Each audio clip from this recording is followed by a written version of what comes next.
Olá, que Deus age no coração humano, nós sabemos com toda certeza, que Ele tem pleno poder para fazer isso, nós também sabemos. Mas como Ele age e quais critérios Ele usa para agir de uma forma num coração e de outra forma em outro coração? Nós temos visto aqui no capítulo 9 da carta de Paulo aos Romanos, a angústia do apóstolo Paulo, a sua tristeza, por ver o seu povo ali deixando de desfrutar plenamente das promessas de Deus, de todos os privilégios que Deus deu a eles, por não crerem no seu Messias, por serem incrédulos. Então, Paulo começa respondendo a isso, né, respondendo a essa questão, né, porque surge a primeira objeção que ele se antecipa ali, bom, mas então, será que as promessas de Deus falharam, né? Porque se elas não estão beneficiando ali aqueles que seriam os beneficiários, e Paulo começa então respondendo ao trazer ali o exemplo dos patriarcas, Isaac e Jacó. E nessa passagem, por exemplo, quando termina ali, ele fala, olha, Deus diz claramente ali, né? Amei Jacó, mas rejeitei Esaú. E aí, claro, Paulo está falando da liberdade absoluta de Deus em fazer as suas escolhas. As suas escolhas são soberanas. Então a gente começa a perceber aí que então tudo está relacionado a isso, está relacionado a quem Deus de fato escolheu, e não é para todos ali, é isso que ele quer dizer.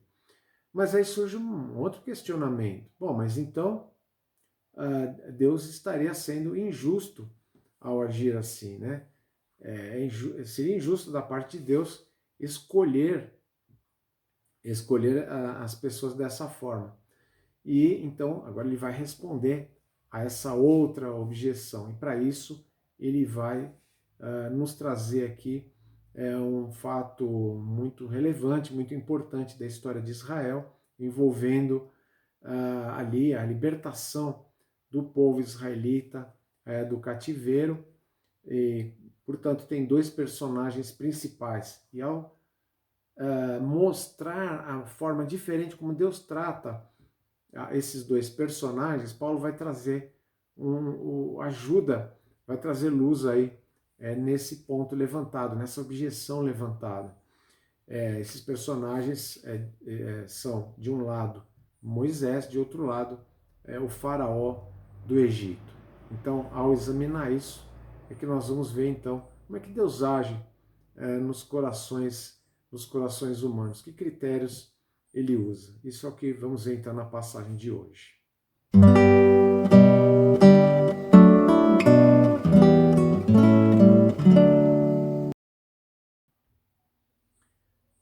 Continuando então aqui a nossa leitura, no capítulo 9, no versículo 14, nós vamos até o 18.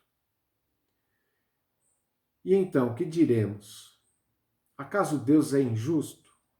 De maneira nenhuma, pois ele diz a Moisés: terei misericórdia de quem eu quiser ter misericórdia, e terei compaixão de quem eu quiser ter compaixão. Portanto, isso não depende do desejo ou do esforço humano, mas da misericórdia de Deus. Pois a Escritura diz ao Faraó: eu levantei exatamente com este propósito, mostrar em você o meu poder e para que o meu nome seja proclamado em toda a terra. Portanto, Deus tem misericórdia de quem Ele quer e endurece a quem Ele quer.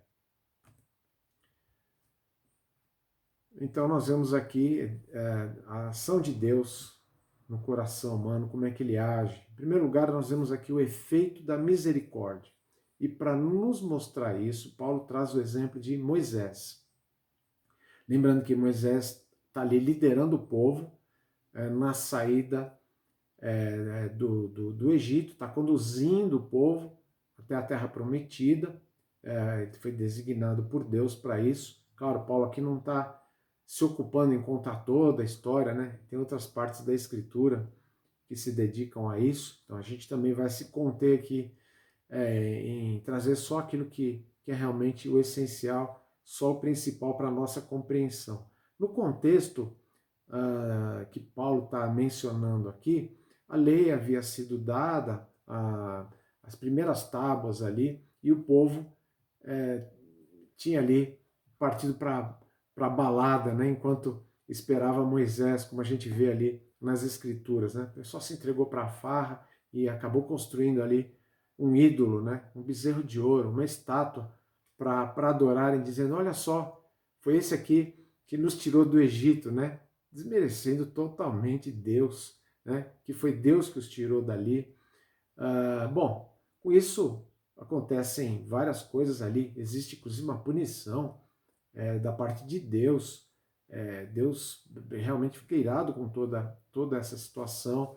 E tem uma conversa em que Moisés ali ele fica realmente muito preocupado. É no contexto dessa preocupação de Moisés que se dá todo esse diálogo, porque Moisés ele acaba expressando para Deus ali a preocupação de que afinal o Senhor vai estar conosco, o Senhor vai realmente nos conduzir. Como é que a gente pode saber? Como é que nós podemos ter certeza? Claro, são perguntas que nem caberiam, mas humanamente a gente até acaba compreendendo ali essa, uh, essa instabilidade de Moisés numa situação dessas.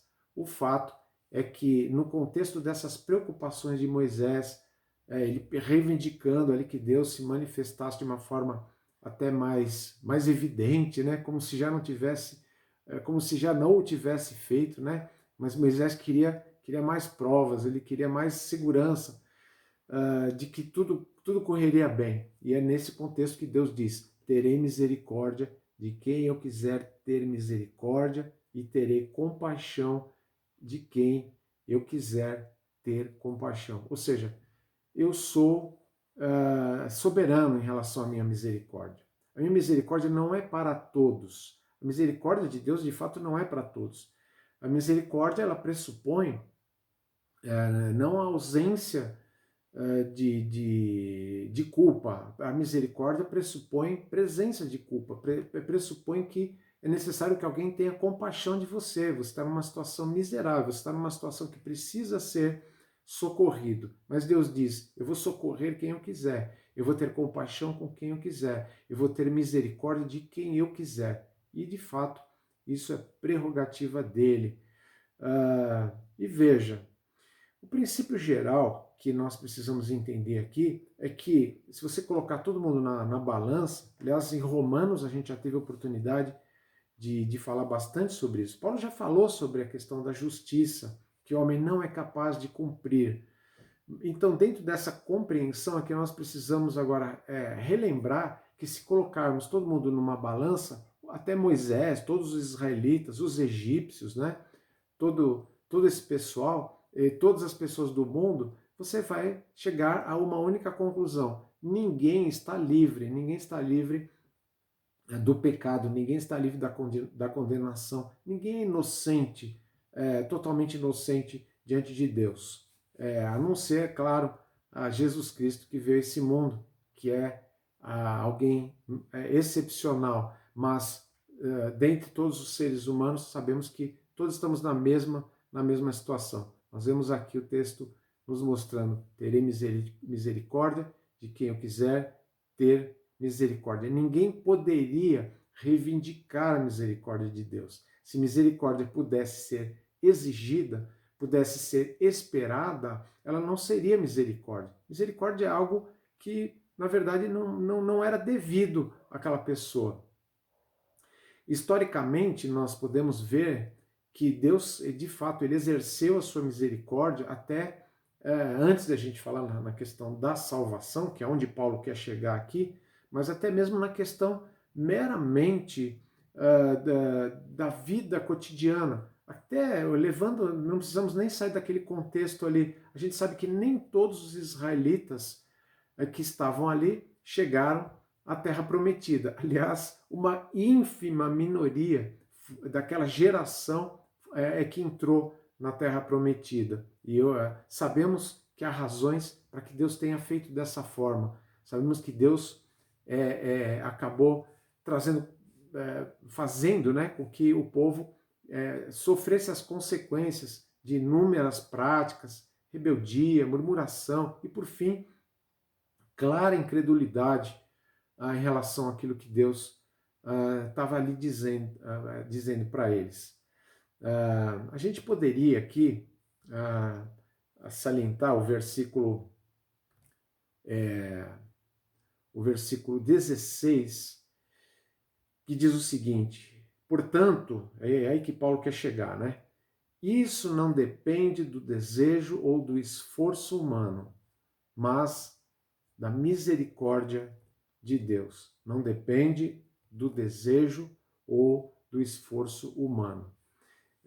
Quer dizer, não está no mérito, não está na vontade, não está no fazer, não está em nada disso. É como a situação de um réu. Imagine um réu que ele está diante de um juiz e ele vai recebendo ali, durante o julgamento, todas as condenações, todas as provas ali são apresentadas contra ele, todas as evidências. Ele é um réu agora que não tem como escapar. A sua culpa ficou clara, a sua culpa está declarada ali diante de todo mundo, mas, para surpresa geral, imagine que esse juiz resolve absolver esse réu. Não porque a sua inocência foi provada, não porque o juiz ache que ele é inocente, mas porque o juiz resolveu ser clemente. Claro, é uma ideia, parece até absurda, mas isso aí até acontece de vez em quando até na justiça comum, casos mais ou menos assim, né? Falando de um modo muito genérico aqui. Você sabe que, por exemplo, na nação dos Estados Unidos existe a prática, né? Existe a tradição de que o presidente da República ele pode absolver ali alguns condenados, ele pode usar de clemência, e normalmente é apresentada ali uma lista para ele, em que ele acaba cedendo, né, concedendo essa clemência a algumas pessoas. É claro que isso é usado aí muitas vezes para fins políticos, para favorecer aqueles que são chegados ali, aqueles que são os seus partidários, mas com a justiça de Deus não é assim que funciona. A clemência de Deus, ela está ligada exclusivamente ao seu querer. É aquilo que ele quer, aquilo que ele deseja fazer. E aquilo que ele deseja fazer, a gente precisa relembrar aqui que Deus já estabeleceu isso lá no passado, antes das coisas existirem. Então a misericórdia de Deus, ela age em perfeita harmonia com os seus planos, com os seus propósitos. Ele tem misericórdia de quem ele quer ter misericórdia, não depende do ser humano querer ou do ser humano fazer alguma coisa, porque senão não seria misericórdia. Simplesmente assim. E Paulo, o que ele está querendo mostrar aqui é que esses israelitas, pelos quais ele sofria, se angustiava, porque não haviam crido no Messias, porque estavam deixando de desfrutar ali dos benefícios, dos privilégios que estavam relacionados às promessas de Deus, na verdade, eles não tinham sido alcançados pela misericórdia de Deus. É isso, é dessa forma que Paulo está explicando aqui que Deus não é injusto ao eleger pessoas, ele não é injusto porque tem a ver com a sua misericórdia. E quando ele age com misericórdia, na verdade, ele está dando aquilo para alguns que, na verdade, nem esses alguns mereciam. Ninguém merecia, todo mundo merecia a mesma coisa, a mesma condenação. O que acontece tanto para judeus quanto para não judeus é que é necessário que um Deus justo e ao mesmo tempo misericordioso, ele atue no coração dessas pessoas, ele haja no coração dessas pessoas, trazendo a clemência.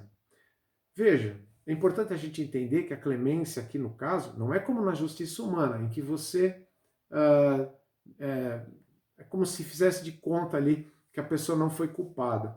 Deus não faz de conta. Deus, ele é clemente, ele é misericordioso, mas para ser misericordioso com você e comigo, ele precisa necessariamente que alguém pague.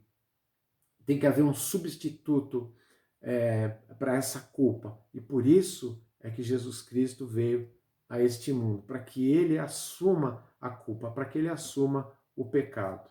Bom, esse é o efeito da misericórdia, mas a gente precisa ver o outro efeito para a gente poder completar o raciocínio, né?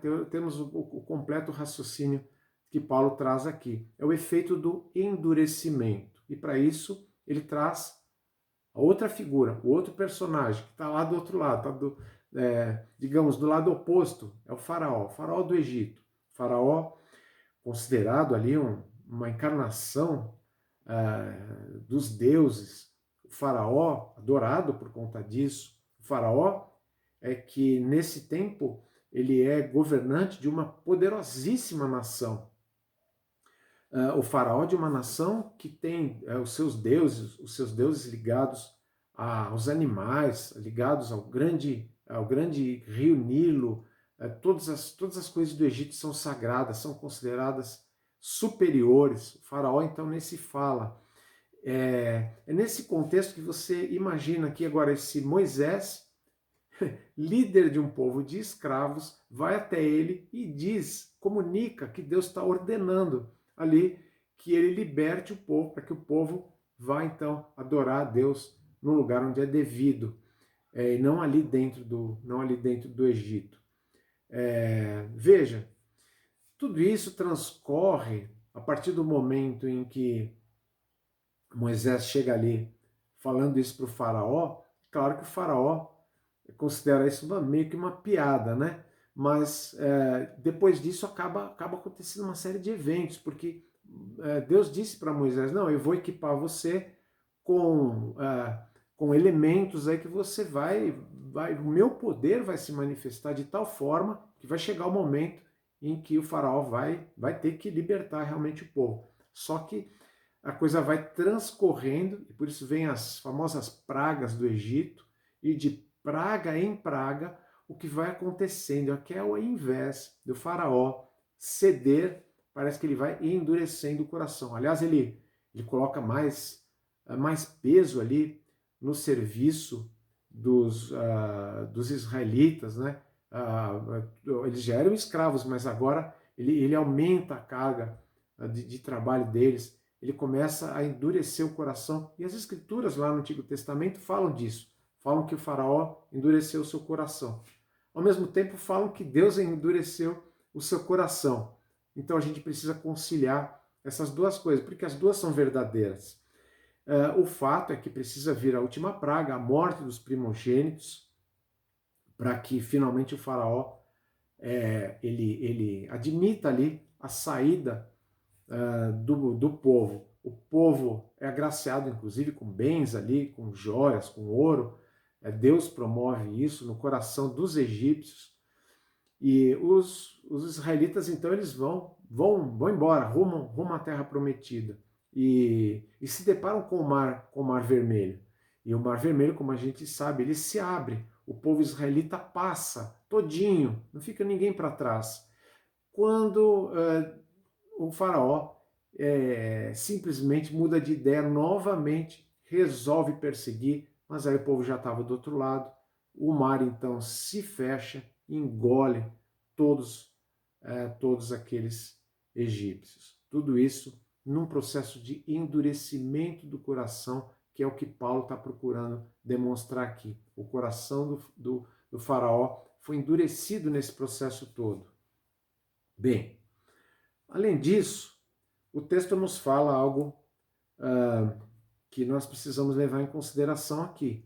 Versículo 17. Eu o levantei, a escritura diz ao faraó, Deus, né? Deus aqui é a escritura, né? Paulo personificando aqui a escritura, Deus falando, né? Através da escritura, ou Deus falando diretamente.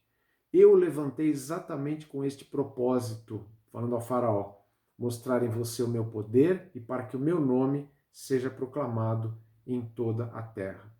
Se o faraó estava no trono, se ele era faraó, se ele tinha poder, se ele desfrutava de tudo isso que o cercava ali, é porque Deus havia dado isso para ele. Olha que coisa interessante. Mas ele não é inimigo de Deus, ele não é um, um homem que se faz divino ali e que promove toda a idolatria. E Deus colocou lá, sim, Deus coloca todos os governantes nos seus lugares. Deus coordena tudo o que acontece. Deus dirige a história do mundo.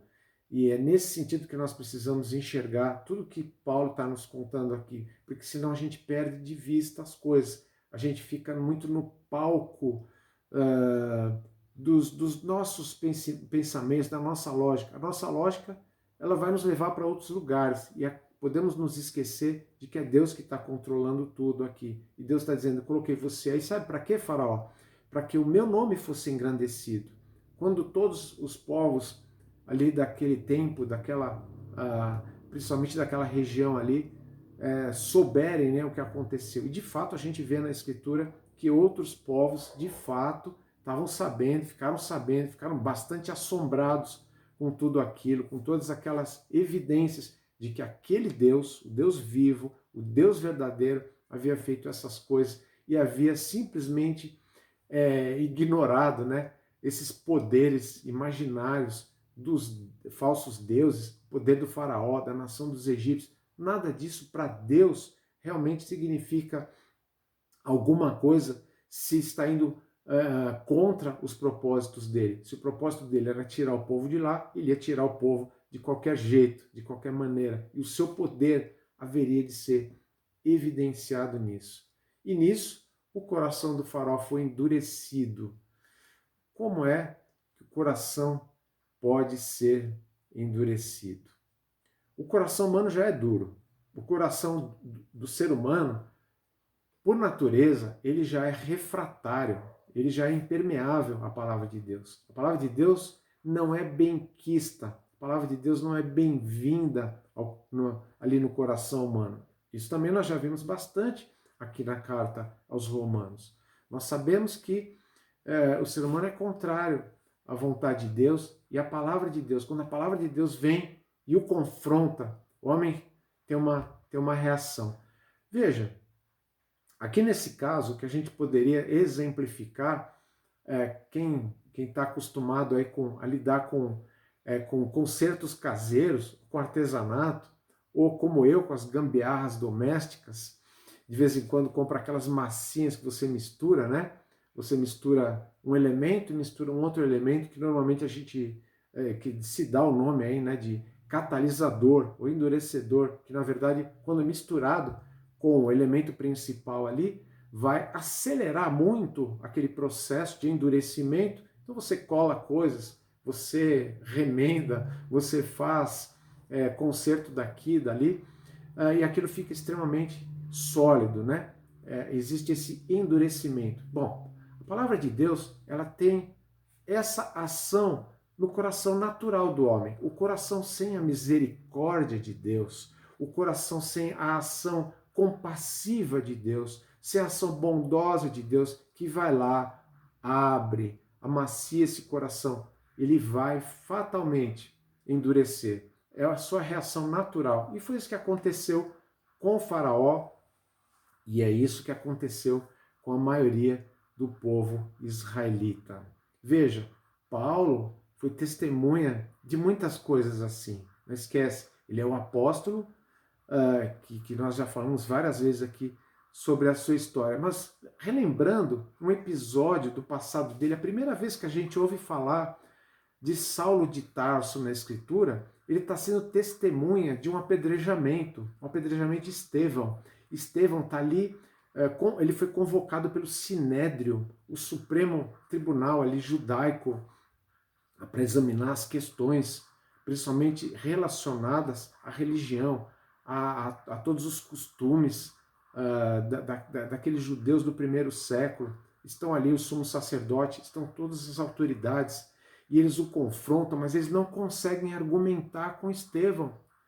E Estevão começa a falar da história de Israel, ali no capítulo 7 de Atos. Se você pode ter a oportunidade de dar uma lida, leia ou releia, né, você vê o testemunho de Estevão mostrando ao longo da história como o povo tem sido, como esse povo tem sido desobediente, rebelde, e agora, especialmente na revelação do seu Messias, como eles se mostravam novamente contrários à vontade de Deus. Quando ele chegou nesse ponto, Lucas, o escritor de Atos, descreve que os seus julgadores ali começaram a ranger os dentes de ódio e começaram a pegar pedras já com vontade de apedrejá-lo. Isso não intimidou Estevão, ele continuou falando e isso foi motivo para eles o arrastarem ali para fora da cidade para poderem apedrejá-lo. A Escritura diz que o jovem Saulo de Tarso, o nosso Paulo aqui que escreveu Romanos, estava ali, não só estava ali, mas ele estava concordando com tudo aquilo. Deus ainda não havia transformado o seu coração. Essa dureza daquelas pessoas que estavam ouvindo ali e que deveriam ter sido tocadas pela palavra de Estevão, deveriam dizer, puxa, é isso mesmo. Veja, quando João Batista ele convoca o povo ali ao arrependimento e vão aqueles religiosos todos, o que João Batista diz para eles? O que vocês querem aqui? Vocês estão realmente arrependidos? Ou estão querendo fazer média aí com as pessoas, com o povo? Então, por quê? Por que João Batista disse isso? Porque a ação de Deus é que faz com que a pessoa realmente tenha uma reação correta. Do contrário, é endurecimento mesmo. Isso é o natural. É assim que Paulo então está explicando aqui nesse texto. Pessoas que simplesmente estão confirmando o estado do seu coração. Isso é o que acontece até hoje. Quando uma pessoa ouve o Evangelho e resiste ao Evangelho, seja judeu, seja gentil, o que acontece com ela? Quando você expõe o Evangelho verdadeiro, o Evangelho de Jesus, o Evangelho simples, puro, sem acessórios, sem invenções, e a pessoa reage muitas vezes de forma complicada, né? Ela rejeita de tal maneira que ela muitas vezes nem quer mais falar com você, ela nem quer te ouvir mais. Ela fica com medo de que você toque nesse assunto. Parece que aquilo traz um transtorno. Muitas vezes as pessoas fazem piada, muitas vezes as pessoas elas desviam a conversa, desviam o assunto. Existe uma resistência. Essas resistências elas acontecem das mais diferentes maneiras. Muda muito a maneira, mas todas elas são resistência. Todas elas acontecem como reação de um coração duro. Veja, o versículo 18, ele nos traz um resumo, uma conclusão disso que Paulo está dizendo. Portanto, Deus tem misericórdia de quem Ele quer e endurece a quem Ele quer. É como aquela velha ilustração clássica, né? Em que você tem um pote com manteiga e um pote com barro.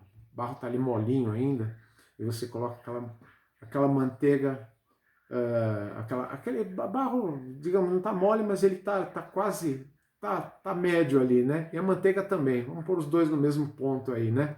Mas você coloca os dois num sol bem quente e deixa algumas horas ali. Deixa um dia lá, um dia bem quente de sol. No final, o que você vai ter são dois resultados completamente opostos. O mesmo sol, o mesmo calor, mas ao passo em que a manteiga derreteu, o barro endureceu.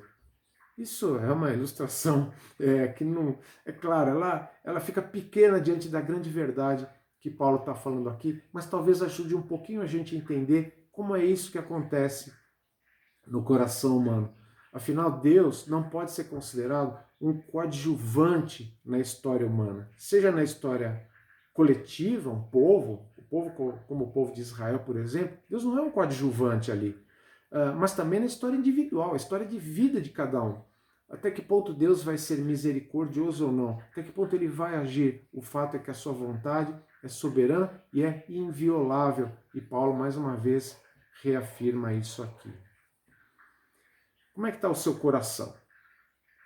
O seu coração ainda permanece duro em relação à palavra de Deus?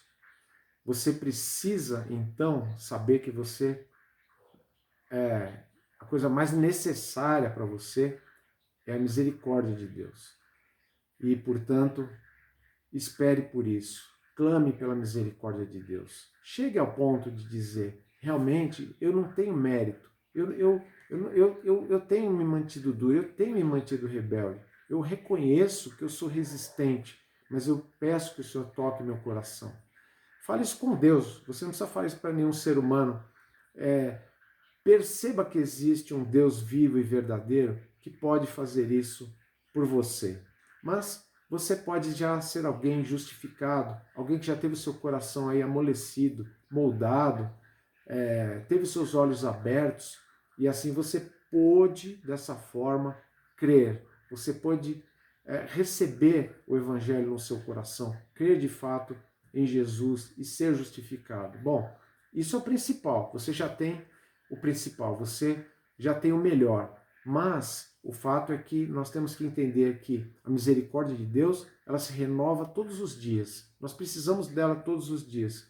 Mas não podemos contar só com a misericórdia de Deus e viver de forma que não o agrade, ou não viver de forma que o agrade. Devemos reconhecer que temos áreas na nossa vida que precisam de ajuste, precisam áreas de endurecimento ali do nosso coração, que precisam ser amolecidas, precisam ser trabalhadas, precisam ser transformadas. Não podemos manter áreas duras ali, né? Precisamos estar continuamente sendo agraciados pelo trabalhar de Deus aí na nossa vida. E por outro lado, nós precisamos propor o Evangelho para as pessoas, sabendo que elas também precisam da misericórdia de Deus.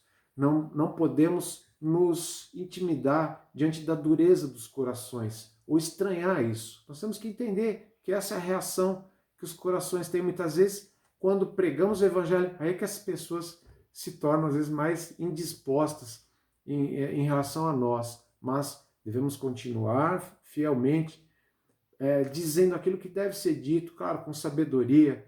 Não somos superiores a ninguém, nós apenas queremos o bem delas e devemos orar a Deus, pedir para que Deus seja misericordioso na vida delas e nos ajude e nos use na vida dessas pessoas. É isso que nós devemos fazer sem achar que existe qualquer coisa que temos que esperar que por elas mesmas vá acontecer. É preciso que Deus seja misericordioso e amoleça aqueles corações. Que Deus nos ajude a compreender, a assimilar e a nos beneficiarmos dessas verdades. Na próxima semana, o apóstolo Paulo ele vai trazer uma outra objeção, ele vai se antecipar novamente a uma objeção aqui.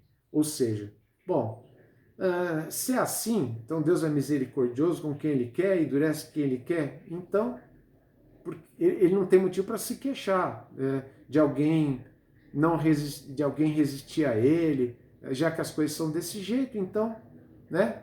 É uma objeção meio cínica, né? Então Paulo se antecipa também a isso e vai trazer aí o exemplo do oleiro, daquele fabricante de vasos, né? Aquele homem que lida com o barro, trabalha com o barro. Afinal, o oleiro, ele tem direito sobre o barro. E Deus, ele tem direito sobre os homens? Até onde vão os seus direitos?